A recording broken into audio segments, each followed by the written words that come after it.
describe him to me. And Muslims, look at the description of your Rasul. And for some, this would be the first time you hear what your Prophet looked like. I saw a man of striking appearance. ظاهر الوضاء أبلج الوجه, radiant face, حسن الخلق, beautifully created. لم تعبه الثجلة, his belly wasn't protruding. ولم تزر به السعلة, nor was his head disproportionate and small. وسيم قسيم, proportionate and delicate, finely made, a specimen of a creation. في عينيه دعج, in his eyes there was a contrast. The dark was immensely dark, the white was excessively white. وفي أشفاره وطف, and his eyelashes were long.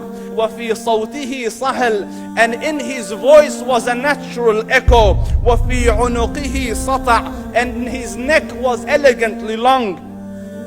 وفي لحيته كثاثة, his beard was full and thick. أزج أقرن, his eyebrows were arched, but they were not joined. It was separated. In صمت فعليه الوقار, when he was silent, dignity covered him. وإن تكلم سماه وعلاه البهاء, and when he spoke, it was audible and clear, almost commanding and overtaking. أجمل الناس وأبهاهم من بعيد, from afar the most striking and outstanding in appearance. وأحسنهم وأجملهم من قريب, and when he came near, the best of them and the most handsome of them in closeness.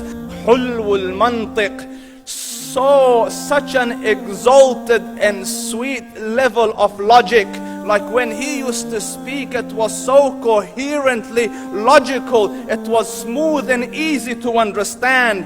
فصل لا نزر ولا هذر, he was to the point, not excessive, nor too short. كأن منطقه خرزات نظم يتحدرن, his logic, his utterances, his words were like jewels coming out of a necklace, calculated, polished, one after the other, it would flow magically. ربعة, he was medium in height.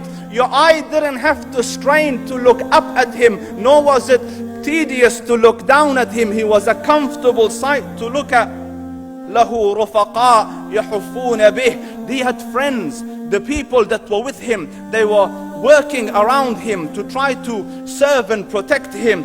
إن قال سمعوا لقوله, when he used to say something, they used to hearken to what he used to say. وإن أمر تبادروا إلى أمره, when he commanded, they used to compete to fulfill the command.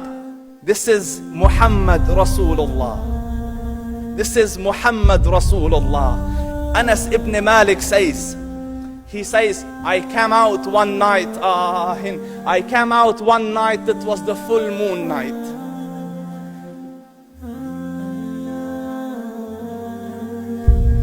And I looked at the moon, and in the desert, understand, the moon is an awesome sight. It is smooth, it is radiant, it is clear, it is gentle compared to the scorching sun at which they are used to.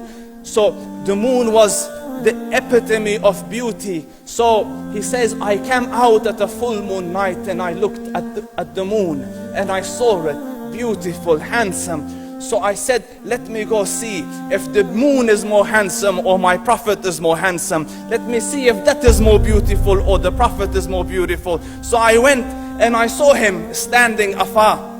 So I looked at his face and I looked at the moon, and I looked at his face, and I looked at the moon, and I looked at his face, and I looked at the moon, and he said, Wallahi, he was more handsome than the moon in its entirety. That is just the look of your Rasul. Aisha radiyallahu anha says, I was sewing with the needle, my needle dropped in the dark, I couldn't find it. I said, Ya Rasul, I can't find it. He moved his face close, and I swear, out of the radiance of his face, I found my needle.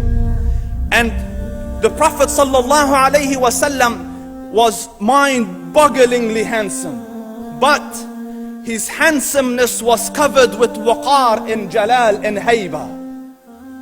The Sahaba say, when we used to sit at his feet, two feelings conflicting would come on the heart. The first one, you wanted to look at him.